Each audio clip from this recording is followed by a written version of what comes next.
Welcome, Julie. Thank you, Kimberly. I'm so excited to be here.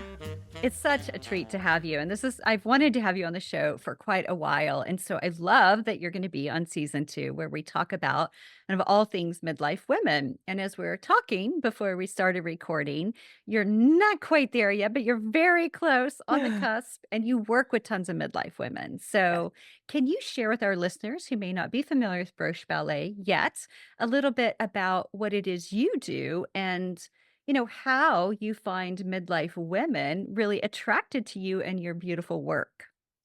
Yeah, thank you so much for that intro. Yeah, I run Broche Ballet, which is really a home for people who have sort of unrealized childhood ballet dreams or even adulthood ballet dreams, although for many of us it's a lifelong love that has come to fruition later in life. What I offer is several parts, one of which is learning ballet with me at home through my online and my Zoom program, one of which is the International Adult Ballet Festival, which you, Kimberly, have performed at and won some gold medals at, which is where we get to get together and live our stage dreams. We get to perform pieces on stage and create our own stories. And I also produce Broche magazine and our calendars to really give you beautiful imagery of women, men. We have some men too, but mostly midlife women living their ballet dreams so you can be inspired all the time. And I think that I work I've come to mostly specialize in midlife women. That's kind of the bread and butter of the studio. And what attracts midlife women, I think, is this sort of blossoming into the next phase of life and into the next place where you really have perspective on what's important to you. I feel like you kind of stop caring so much about what other people think. You kind of go through this little like YOLO phase where you think, I always wanted to be a dancer. I always loved ballet. You kind of find yourself free falling after things might be wrapping up through the middle age 40-ish time period. You think, what did I always love? What do I want more of in my life? And ballet often comes to people's mind. But what we offer here at Broche specifically is that I think attracts the midlife crew so much is you can learn in your own home and you don't have to go to a ballet studio where you're keeping up with the 18 and 20-year-olds and you just have this, it's not necessary to be ashamed of yourself at this age, but there is some shame that can come with when you are in your 50s or 60s and you walk into a room of 20-year-olds who our 20-year-olds. I mean, there's a body shape that comes with that. There's a level of physicality that comes with that. There's a little energy that comes with that. And I think being able to learn and get up to speed and be comfortable in a home setting is really appealing. And then being able to not have to commute and drive and get out of the house and be able to just do it on your own time, I think is extremely appealing to a group who is ready to focus on themselves and ready to look inward and ready to study and not so much going for only the social aspect or getting out into the world. They're ready to focus. They're ready to study. They're ready to really take their ballet dreams seriously at this age and really ready to dedicate and focus. And that's what I offer through my program. And I think that's a big part of what draws this particular crowd versus the 20-year-olds who would probably enjoy going out to the studio with the 20-year-olds and hanging out with the 20-year-olds. Did you find when you had your physical studios in Denver that you attracted the same demo? No, it was a bit Yeah. younger in Denver. It was a bit younger. So there was a big shift when we changed from Denver studios and closed those and move online. We didn't retain too many of those people because they were coming really for, in many cases for the getting out of the house, going into the studio, right? They were not people who were exercising at home and were replacing it. And when we moved into online program, we got people who had been just living off of the one ballet DVD that they had bought years ago and were already practicing at home with this one DVD. And then they're like, wow, this is a boon. I can now learn with a real person. I can learn it with an environment of other people like me. For those people, that became the new demographic, which I think was already a different group of people who wouldn't have come to my Denver studios because Mhm. that, as I just mentioned in my first spiel, that's not who they are or why they're doing it. Right, right. Yeah. Yeah. There is something beautiful about being able to try things virtually Mhm. versus in a studio with bright lights and all the mirrors and people who have very varied skill levels, and Yes. yeah. Yeah, and it can be really embarrassing. I think one of the big things that people tell me that turns them off to the in-studio experience that makes them anxious about it is the jumping in the center portion where you're just tossed in the deep end. You're expected to know how to go across the floor and you're expect you to jump. And for some women, if you don't know what to wear on the top yet to feel supported, you can feel extremely self conscious. It can be painful if you're not taught how to do it properly. And going across the floor, I don't know how many women, Kimberly, have told me that they quit ballet because of their first across the floor experience.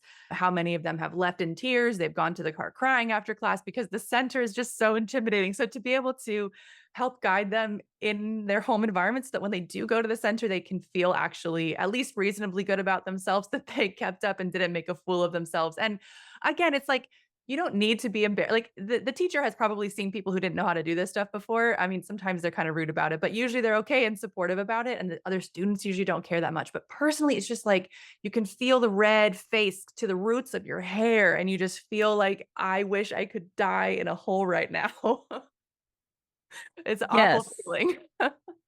It's awful, and then, the thing too that you just described makes me think of something I've been reading a bit about recently called spotlight syndrome, where we think everyone's looking at us. So Mm, we're like, "Oh my gosh, everybody saw me flail across the center," right? yep.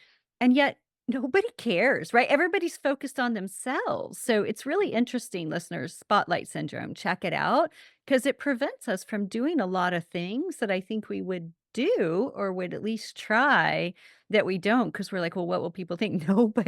Nobody is really necessarily noticing or paying attention. Right. That feeling that all eyes are on you is very intimidating. And when it comes to something like ballet that really requires you to be focused and present, once you have that fear, you sort of black out. It's like almost like you can't even see Yeah. anymore, and then you can't focus and you forget what the right side is and you forget the left side and you might even face the back of the room accidentally. And it's just like once you panic, then it's just you might end up upside down for all you know. Like you're just in a state of panic and you can't focus. So that nice, like more private home setting to really start to break down this scary stuff, I think is really, really beneficial when you're if you're coming to dance for the first time in your life in your 40s, 50s, or 60s, you probably have 2 left feet. You probably are totally new. These words are all in French. Like I mean, it's kind of an intense experience. So being able to take some of those pieces of embarrassment out so you can actually learn is, I think, huge. Yeah, the self-consciousness, right? Like, yeah, to be able to remove that, even to just dial it down from a 10 to an 8 or a 7 is, like, huge. Manageable, Yeah, make it manageable. manageable. Yes, At least yes, stomachable. And then you can yes. work up the confidence. And one of the best parts is seeing people build the confidence. Like they'll tell me, I've been in your program for 2 years and I finally worked up the courage to go to my studio. And it was so fun. And now I have friends there. And, even if they don't keep going with me at home online, it's just so exciting to see them sort of move into that environment and into that space where they feel comfortable and they feel confident. It's like, the bird leaves the nest and they kind of go out. Many people do still keep practicing at home because you can really do a lot. You can practice more frequently at home without having to go to the Yes. studio, all of that stuff. But some their goal is to work up to the studio environment. And even though it's labeled quote unquote beginner in the studio, it might be really tough or really difficult. Or ladies who've been there for 3 years and they're still at the quote unquote beginner level. They work up the courage to go and then they go. And then that feeling of building that confidence is huge. It's absolutely huge that you can see yourself as some like a change in your identity. You can see, wow, I am a dancer. I can dance. I can do this. And that's like a huge milestone in somebody's, I mean, not to be dramatic, but whole life. Like it Yes. really can be a big shift that you might have felt like you were too small or you couldn't do it or you weren't worthy of it or whatever it was. And then just seeing yourself become a person who could walk into a ballet studio with a leotard and a skirt on and follow along can be like a transformative moment for people in their life coming into the second phase of their life. Absolutely. No, it's huge. But what's so interesting, and I shared a little bit with you about my experience at Washington Ballet. And of course, I started there in like 2018. And of course, we had the lovely pandemic hit. And I think that's when I found you in 2020. And basically, from 2020 until now, I mainly do virtual classes. Right. So when you go in, to a studio and you're like, "Oh, I mean, I've been doing this like 6, 7 years now. I'm so fine." Beginner 1 classes, I still at least get teary 1 or 2 times during class and Oh, usually leave in tears. And that's oh, beginner. It is like right. beginner level because they don't have like a lower beginner at Ballet Academy East in New York, right, there's like basic beginner and intro and Yep. then beginner, which I would probably be more comfortable in basic beginner, for them. And so it's just like, it is interesting how even when you've been doing it a long time and you're like, oh, I do it like every day. So I'm like going to be fine. it's, it's hard because you're right. You panic, Yeah. you hear, I don't even know what you hear, go across the floor, whatever. And I'm like, I don't even know what that is, right? And then you panic and then you have to start, and then I'm like, I can't remember how to do a chasse. And it's just one of those things where like, too, yes, you have to stay really focused, fully in the present moment, which is not easy these days. And B, you have to remember the combo. It's not even just do one thing across the floor, a combo. Yep. And yeah, and you have no idea, and that other people are just doing it, and it's just like, I don't know, you just find yourself, I find myself just, like, shrinking and shrinking and shrinking, and I just noticed, like, in that Washington Ballet experience, which I do plan to go back to a certain teacher who I adore, once I'm healed. But, it's like, I did notice at the start of my Washington Ballet experience, kind of just being back, in rehearsals for the performance I did in June, was like, I started at the front of the bar. Again, I started with a level of confidence. I'm like, and again, actually, no, I take it back. They do have fundamentals 1 and 2, and this was a fundamentals 2 class before beginner, right? I'd forgotten they do have that. But so I'm at the front of the bar, I'm like, mm." And then at the end, by the end of me taking that class, I was at the back of the bar. I was in Mhm. the back bars, like, kinda hiding in the back. And that Yeah. just shows, like, just the decrease in confidence, Yeah. and just, like, that is so unpleasant, obviously. And that's a big thing for midlife women, I think, is level of confidence that you've tapped Mhm. into. And so I'm curious, what do you find is most useful for you as a teacher whenever you work with women who you just feel like, or you probably observe, even though it's just online, but you still get, a taste of what everyone's doing, and you just see their confidence kind of shrinking. Yeah. When that happens, it is time to change direction because I think that is the biggest reason someone will not learn from you. Like if as a teacher, if you can sense that they're shrinking, they're no longer listening, they're no longer receptive to information. They've closed up. Like it's like a little roly poly who's just closed up their little shell and that person is done. Like that person is done. Maybe they've got a lot of gumption and they're going to come back and try again next time, but they're probably not coming back. Like for the most part, that person, may take a while. And I think that's one of the worst things you can do is to make somebody lose so much confidence that they then leave and quit because then it's going to take them years to build up the confidence to even try again. Like that moment is when you have the opportunity to help this person grow. Like that moment when they roll up is like your chance. Like that is your chance to help them see themselves as a new person. Like that moment is your opportunity as a teacher to help them shift because they're in a spot where that moment is them deciding, am I cut out for this? In their brain, they're thinking, is this for me? Am I a dancer? Is this silly? Am I stupid? I need to stop. Like their brain has started often spiraling in that way if they're in that moment of just shriveling up, right? And so every person kind of has their own thing, and I always, you kind of try little different things with them, but you can read their energy through the class. Like you think of a dial, and you can like see if it's gone up a little bit, or if it's still way down in the dumps. But usually what I'll do, and I don't ever call out the person or be like, "Hey, I can see that you're struggling with this," because that's even worse. Like that, then they're just like, "Oh my God, they can see it." Like they're looking at me, then I think that that makes it even worse. So I never would call someone and I'd be like, "Hey, I see you're having a hard time with this." Just the next combination, I would do something completely different. The next combination, I would do something that feels really good in your body, like stretching or port de bras or a really beautiful song or something more lighthearted and remind them to look inward on how it feels inside their body. Like, doesn't this feel so good? It feels so good to do this. Like the stretch feels really nice. Maybe feel your spine, maybe feel your neck, maybe look around your room, look at your hand, like help them get back in touch with their senses and help them come out of their head because they're just like from the eyeballs up, they're like totally gone and disconnected from their body. So I'll remind them to feel the floor, remind them to touch the bar more gently, remind them to push the air away from them as they move the hands. And usually that will just at least open up a small shift where you can speak to them again because Mhm, mhm. they're not listening when they're in that Mm-mm, space. They're just not. mm-mm. They're just whatever you say to them. No, it's the left foot. It's the left foot. I'm going to help you get the left foot. No, no, no. Like they're done. They don't even have a Yeah, foot at that point. totally. You need to help them see that the struggle is part of it and that it still can feel good while they're in that process. And then once I see them shift, sometimes it takes the entire rest of the class to shift. And you just kind of sneak it in and just change up the class plan without even telling people you're changing the class plan. They don't know what your plan was. So, yeah, whatever you change, they don't know or care. So usually I'll just wait until even if it's a class of 15 and there's one person who I've lost, I just change the whole class until I see that person has returned to me and that they're like receptive again. And I find that getting them to listen, feel, touch, get their senses back is how you can recover that person, and then finishing off with maybe one slightly spicy thing. Physical, probably not mental, like holding the leg up for an extra second or holding a stretch for an extra second or something physical to show them that they can push their body and that they can push their limits a little bit, but not embarrassing. Not like we're gonna do a tricky combo to finish and make sure you know that you can like test yourself, but like just show them that they have strength in their body, that they have physicality that they can tap into at the end, just to leave them with something more uplifting and show them that they can like they have more in them than they realize. Just try to open that door. So that's kind of what I usually that's kind of the trajectory I usually try to take when I notice somebody has drifted from me, which it does happen. I do my best not to make it happen, but it still does happen. Everyone's got their own situation and it's still you could get someone going just accidentally, inadvertently, or if they're trying a harder class or something, you can get them going, and it's like, "Oops, oops, let's pull it back. Let's get them back."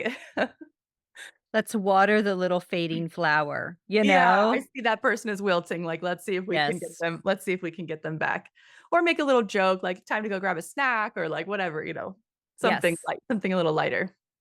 Yes. Well, and I think it's such a good reminder, like, as, somebody who taught yoga for 20-ish years, like, I would observe the same thing, right? Mhm. You would have somebody who came to a yoga too that really should be in a newbie yogi, like, specialty workshop, right? Yep, And so, like, how do you work with that? And how do you help keep them engaged and, encourage them, "Oh, we do have a yoga one that might be great for you next time. I know this is intense. You did a great job, blah, blah, blah," right? yep. But, it's like it is really hard to be able to kind of shift in that moment because I would also talk about the importance of yoga on the mat and off the mat, right? This idea of you take your yoga practice into your everyday life. And Yep. so I also feel that way a bit with ballet, right? It's like, how do you take your bar practice or your center, God forbid, but practice into daily life? Because the way we show up in these scenarios on the yoga mat, at the bar, in the center is how we probably show up in our own lives also, Yep. right? So I remember in the early days, I would have like, because I'd go to different trainings and I'd come back with all these like fun combos. And some people, it was just too much. And they would like literally sit down on their yoga mat in the middle of yoga class, right? And I was like, okay, this is clearly like too much for this person. But to really just drop out that way. So you just have to wonder, like, do you excuse yourself for a moment and go to the bathroom because it's a hard pose or it's a hard across the center moment? Or do you show up and try even Mhm. though you're not a professional, right? It Not that there's professional yogis, but so it's like how do we keep this in mind as we think about our bigger picture lives of taking these practices into everyday life and the way in which we show up with them? Mhm.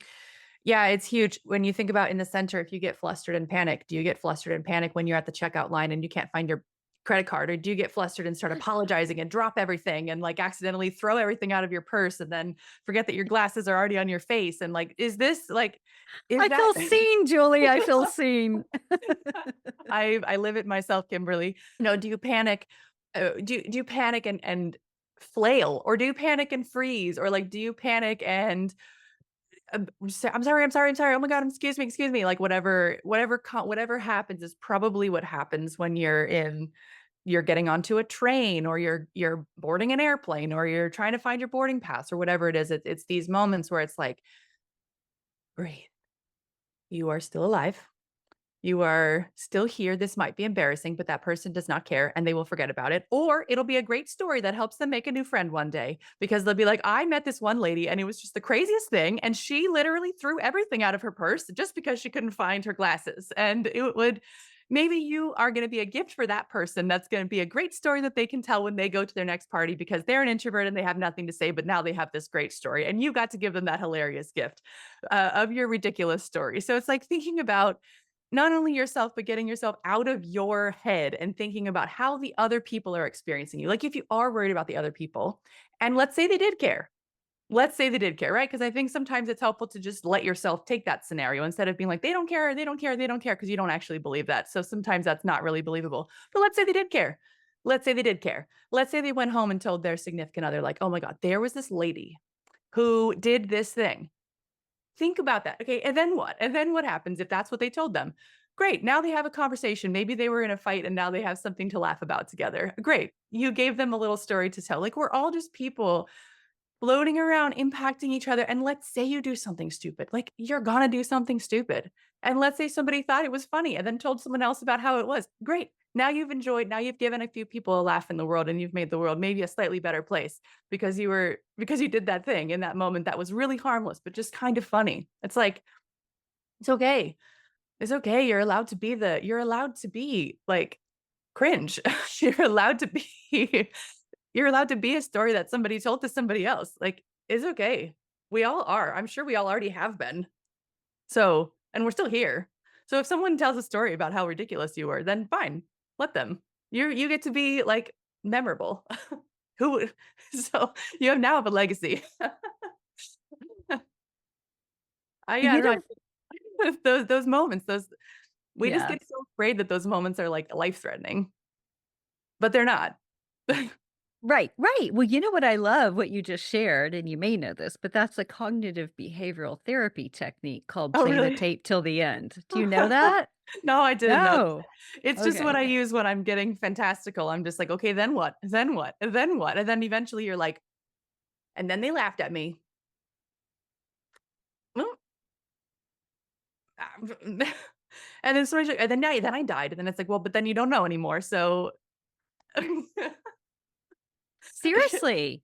But that's the thing that you ask yourself, like, okay, what if this happens? Okay, well, what if that happens? And then what? And then what? And then what? That is totally a CBT technique. So That's I hilarious. love that you're sharing that because it is. It's very helpful because then you're like, well, then I end up living in my mother's basement. Okay, well, then what? Well, then people aren't proud of me. Well, then what? Right? And you just kind of keep going through it. And usually it does not end in death, right? So we can kind of look at it and be like, okay, it's not ideal, but it also is not the end of the world, right? Right. Right.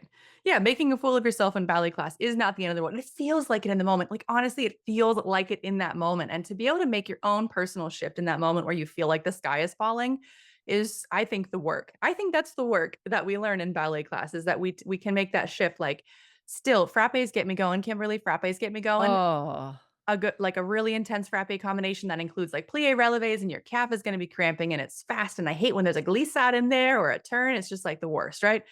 It's just like, I don't want it. So I used to get so discouraged in frappes and I would see the frappe coming and you start to feel the dread and you start to feel like the anxiety rising and you start to feel it not focusing. But now I'm just like, "Ah, you got this." I just say that to myself before the convers it's like 5, 6, 7, you got this. Like, let's do it. Let's see what happens. I just like, even though I don't always believe it, I just like say a new word. Let's see what happens. Let's see. And then halfway through, I'm like, God, I'm failing. And I'm like, keep going. You got this.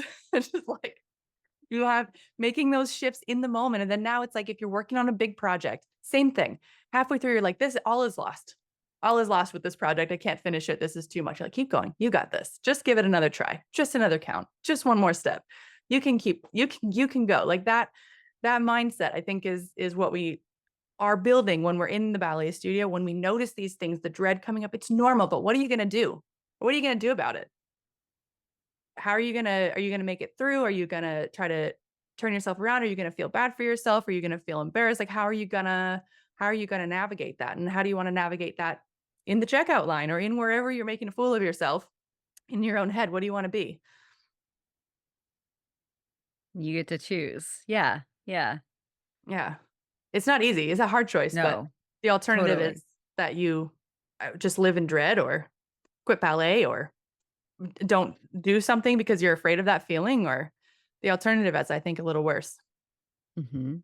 Absolutely. And I think it's so important, right, to recognize when you start feeling like you were saying the dread about frappe, and listeners, it's like it is kind of the worst, but it's like kind of like what would you even call it? Like flicking your foot on the Yeah. ground, right? Yeah. Like quickly, Very fast.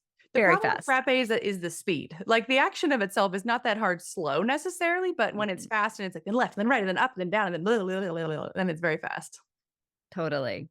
And so, it can be anxiety producing for people. And so it's just like recognizing, okay, like I know at this point in the class, or I know at this point in a work meeting, or I know at this point, like I'm going to start to get a little elevated. My nervous system is. And so, what can I do to calm and ground myself? And I like what you said, I've got this, right? Because there was this great article in CNN around during the Olympics of like how to have the Olympic mindset, something Mhm. like that.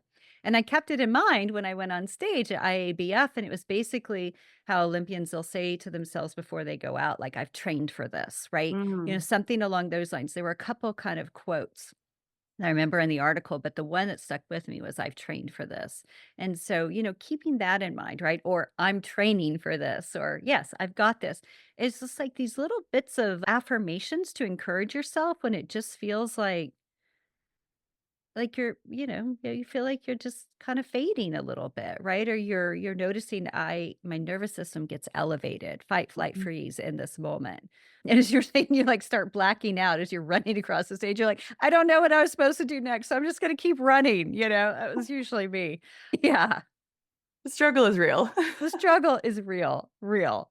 The struggle Well, is real, but I think when it comes to working with, when it comes to being in midlife, I think people get almost like afraid. You can get very afraid and very small by midlife. I don't know exactly when it starts happening, but it's like you can almost feel like if you aren't facing those fears and you're letting them, they feel too big to look at, or they feel too overwhelming to look at, and they can make your world feel very small, and they can make you feel very small and unsure of how to even go about taking the first step into some of these things, like because it's just so big. You're so afraid of being seen. You're so afraid of being in the body that you're in right now. You're so afraid of making a fool of yourself. You're so afraid of the clock ticking. You're so afraid of so many aspects that if you've been just holding them in the back of your mind and not staring at them and taking steps towards them, they can really feel like they've overwhelmed your life. So even those first little steps into ballet can be very intimidating. Yeah, in any new thing that you're starting, it can be very intimidating. But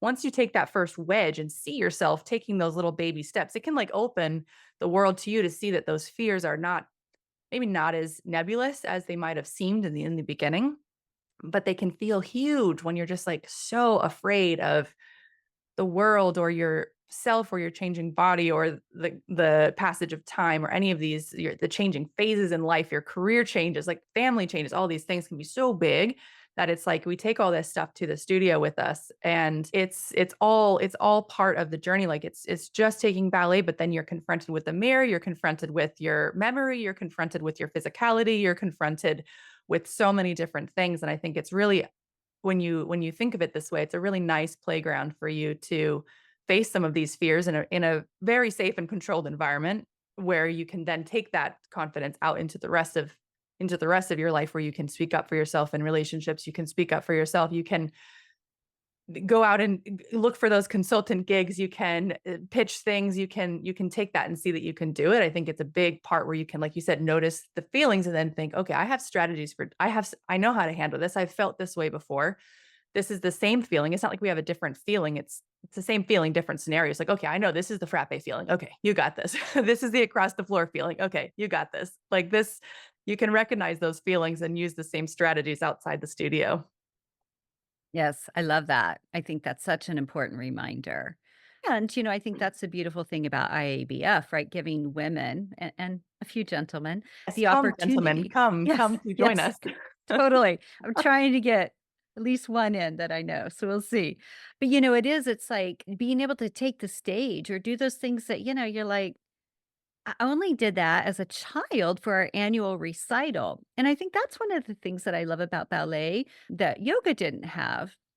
Was I mean, definitely there was progression in yoga, but there wasn't a chance to showcase, like, some a choreography you've been learning, and not that I even felt I needed it then, but I just always thought, well, performing was for children, right? So it's kind of like a little bit of a bummer, but I thought, well, it's still fun to practice. Then when I found you and then found IABF, I'm like, "Oh my god, this is so much fun," It's amazing. Who thought, like, false eyelashes, tiaras, tutus, which, as you see, I always have on display here, would bring so much effing joy. Do you know Yeah. what I mean? And so I think for our listeners, even if it's not ballet, what have you found that really kind of helps people that you work with, since it is mainly midlife women, tap into that sense of joy and release a little bit of that perfectionism that I think infiltrates most of us? Many Mhm. of us, I should say. If you like ballet, you probably have if you like ballet, probably it's most. Yeah. Maybe in the general population, many, but in ballet, most, if not all, I Yes. would say. Yes. Yes. You don't come to ballet and obsess over details if that's not your vibe. Right. But the great fun aspect of it, I think is huge, and I think it's so odd that we believe that performing is for children. It's so odd when you really think of it. Like, if you think about elders speaking to their community around, like, this would be the big thing. The people who are the oldest in the community have the most to offer. The people who are the oldest are the ones who are gonna set the tone for the culture. The people who are the oldest are the ones who have the most life experience to bring to the younger people. I mean, we look up to the older people in our societies. At least we should. We look up to the older people who've lived the whole thing. Like, they know what is coming. They know the human pitfalls. They know the traps. They know the ways out. They know so many things from life experience. So to say that the adults should not be out there speaking to the population or sharing the emotional experience of being human, I think is just crazy, because they're the ones who better to share with us what life is like than the people who've lived it. That makes no sense that we wouldn't want to look at older people sharing about life. That is just the most beautiful thing, because older people are they literally have experienced it all. They've experienced it all. Maybe not each person all of everything, but, like, collectively, they've experienced so much more. So, I don't know that we've said that stages are for kids, just is just completely incorrect in my professional opinion. Mhm. It's Mhm. so backwards. So backwards. Yeah. So I was so happy when you offered this. Does that mean I met you when you were 30 years old? Yeah, I turned 30 in 2020. Oh Yeah. my god, Julie, you're a baby. I know, I know. 'Cause, yeah, I was just doing the math when you're like, it's like, she's 34. I knew her 4 years ago. I'm like, "Oh my gosh." Anyway, it's funny. Just doing Yes, math in my I head.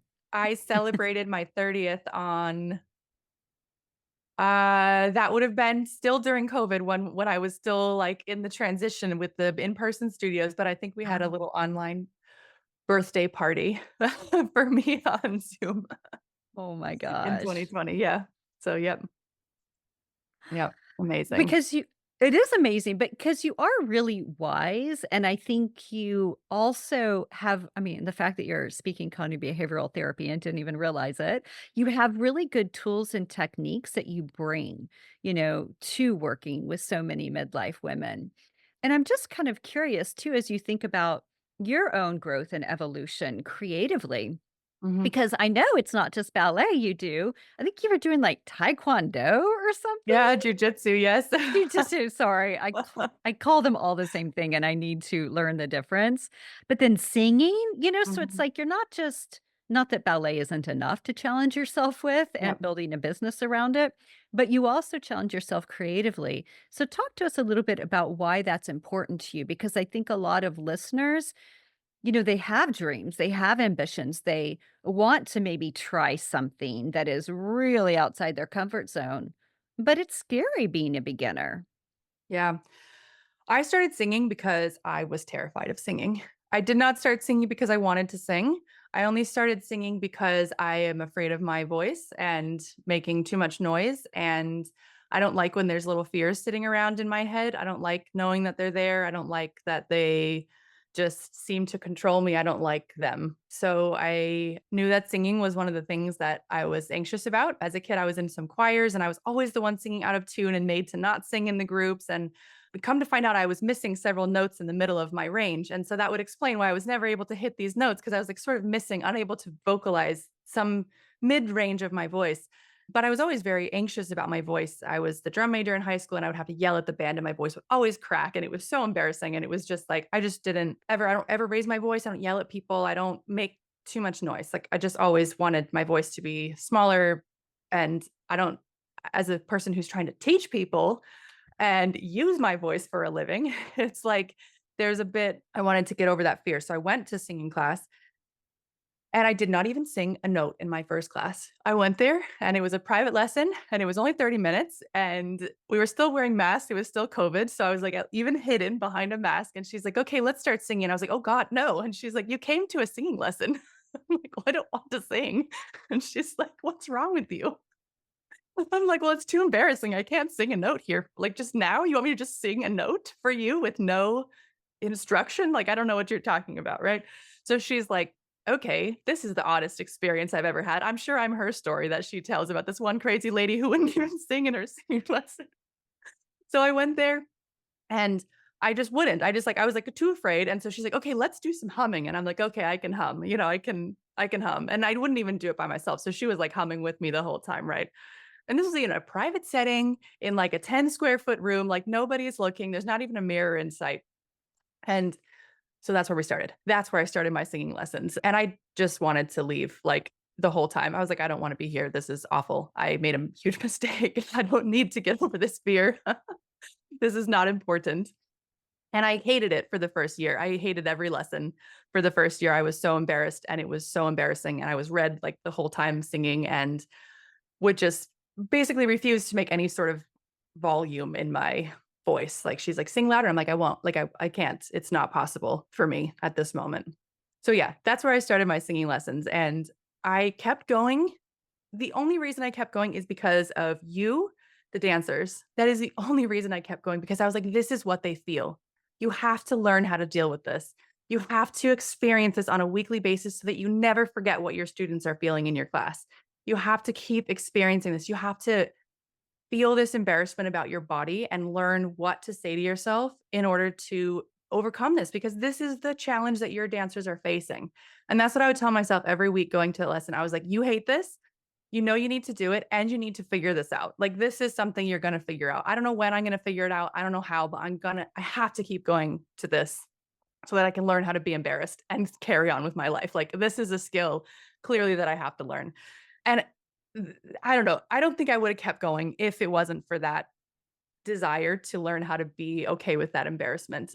I think that was for me, that was like my main driver because it was really horrifying. Like it was really terrifying. Like I have studied music so deeply and I'm very in tune with when I'm out of tune.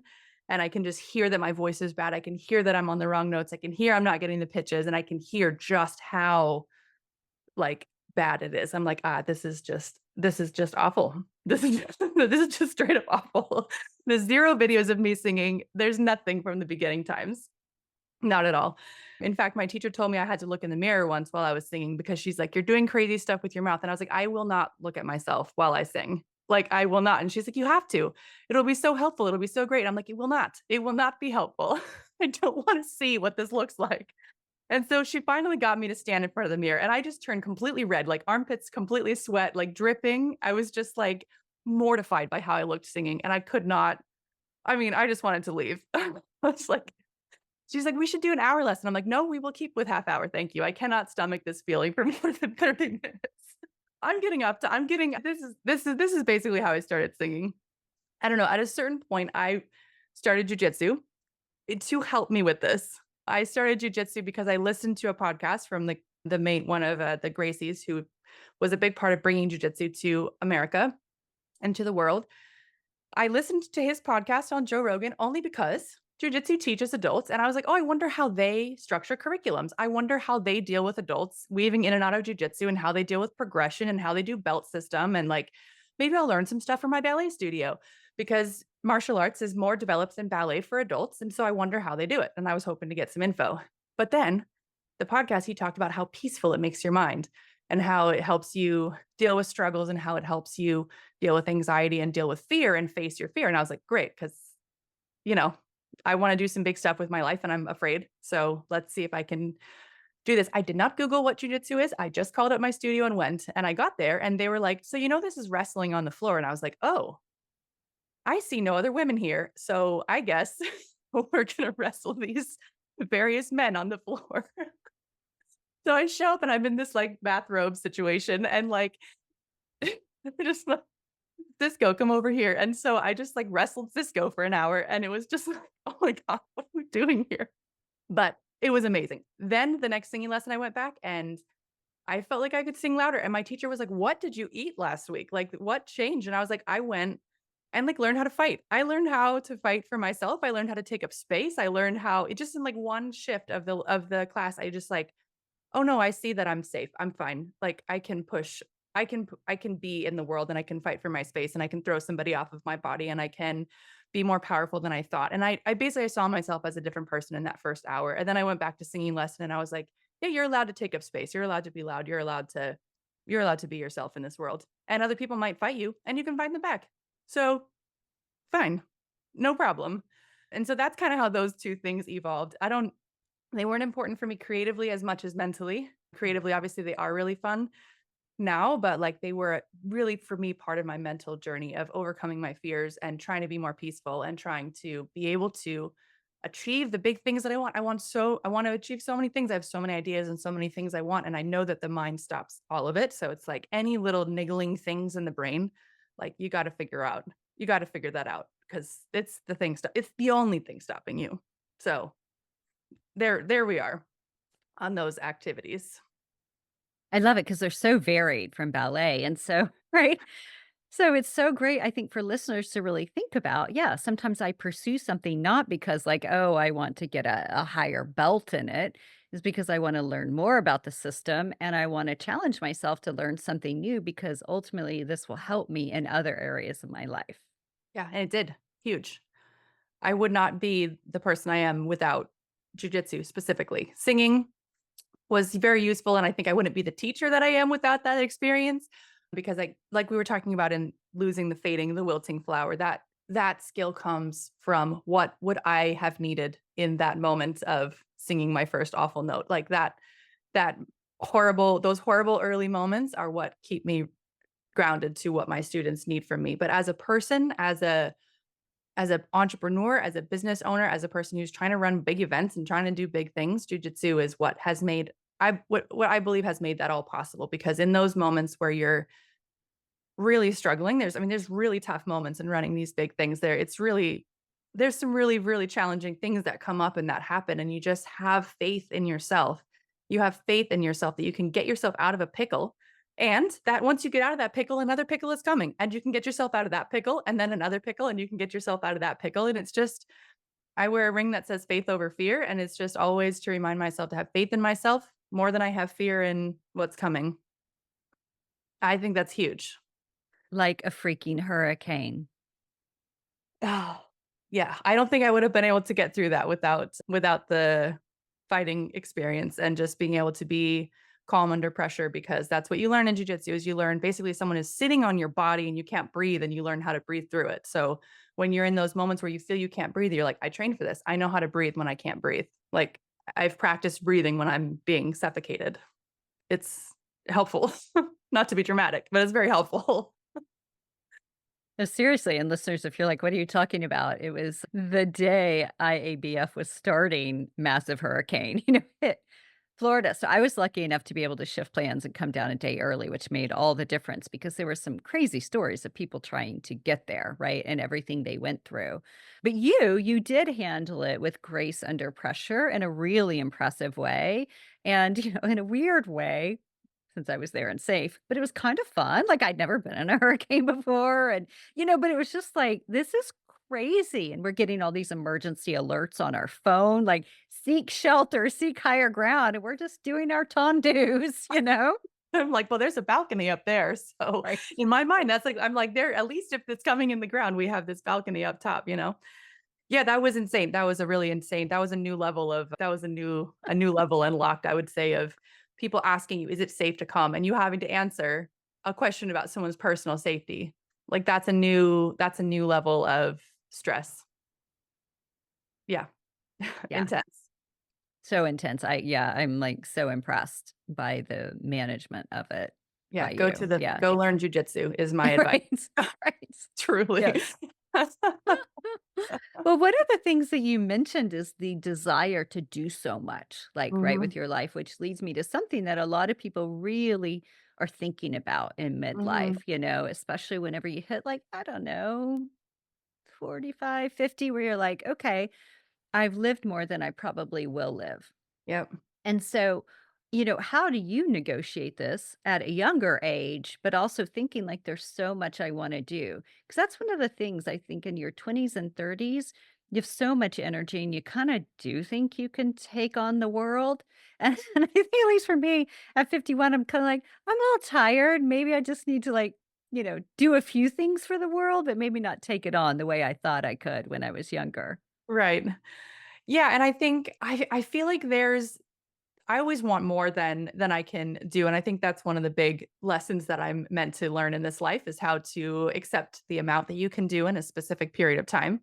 Like learning how to go to a buffet and not put too much food on your plate because you know you're gonna feel sick afterwards. Like that's a skill in and of itself that you don't have when you're 14 years old, but maybe you have it when you're a little bit older.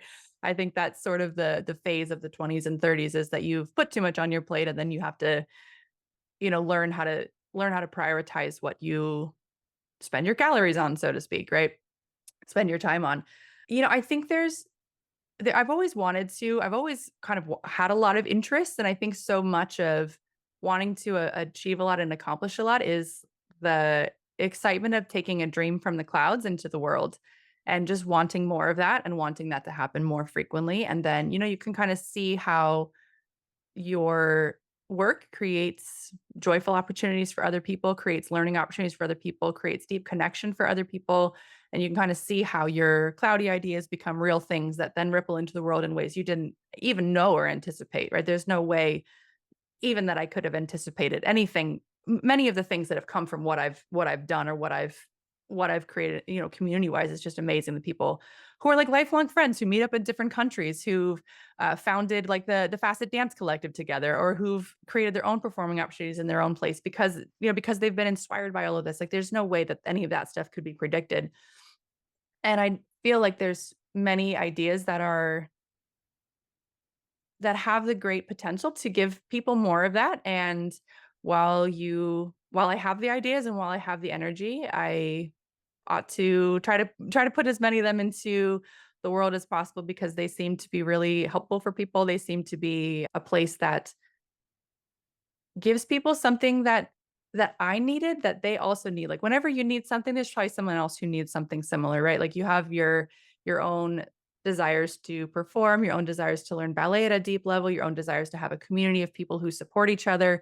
And by creating those things for yourself, it's like other people benefit so greatly from them. And then the ideas just keep flowing from there and people come up with ideas and you come up with more ideas and it's like ideas beget ideas, which is sometimes maddening, but sometimes very fun and exciting. It can alternate between the two depending on how much sleep you got the night before. Um, but yeah, I don't know. I think there's just like my solo at the festival was really telling this story of my life, which is just always there's just like this voice calling to you that's like, hey, let's go off into this new adventure. And you're like, I'm good. I already have everything I need right here. And the voice is like, I'm still here. I'm still here. Come with me into the next, unknown adventure. And then you go off into it and it ends up being super cool and super great. But there's just this always sort of like dream, resistance, reality kind of phase that it seems to roll through repeatedly that is oddly addicting. Yes. Yes. Yeah. So I don't know what I'll be at 51, but I'm currently in the take on the world phase. I like that. I like that. But I think Yeah, it's the phase of life. Like, it's the phase of life to do it when you have the energy and you have the time and you have the passion for it. That's I mean, that's your time, and then when you get to be where you've done that or you've done whatever, then you move on to the next thing. So it's like while you're in that phase, make the most of it.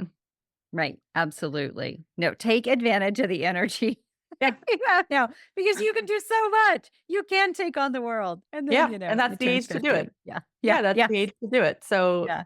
do it, you know? Yeah, and it's not like people don't do freaking amazing things, like, I read something about, like, somebody who just turned 80, like, and graduating from med school. I'm like, "Oh my gosh," like, I Oh my cannot goodness. imagine, ever trying to do that, but much less at that age. So, it's not like, "Oh, life is over," but I will say, and, and you're speaking to it, the energy, is just it's different when you're a little Mhm. younger.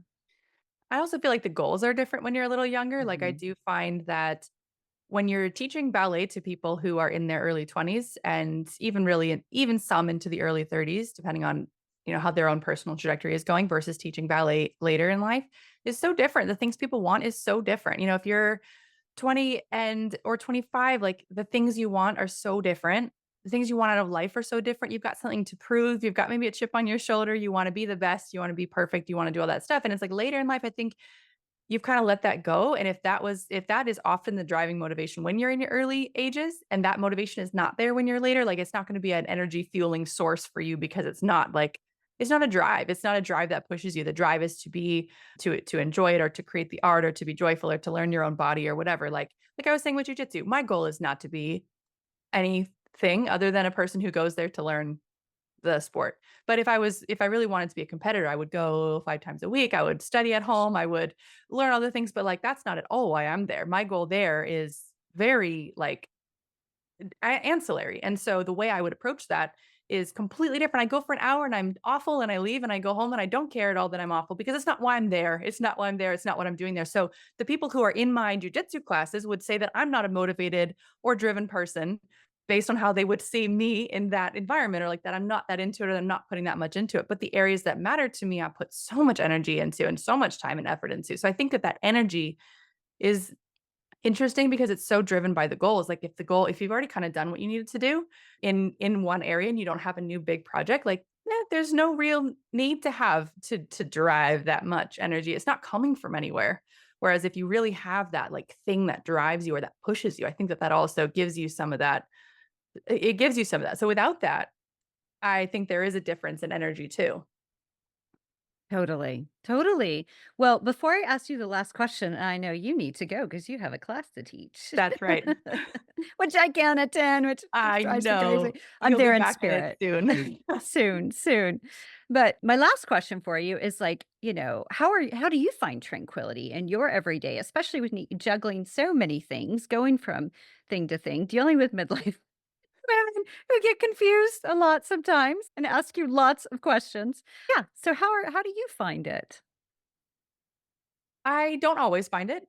I don't always find it. I mean, some days are not too much tranquility. Some days have more tranquility. I mean, little things throughout the day really help. Like, we walk the dogs on a regular basis throughout the day. We walk one long in the morning, one long in the evening, and that always gives you some time to get out of the house to, talk with my husband, to enjoy the dogs and all of that. That takes a big that takes that's always like a good relaxing way to do that.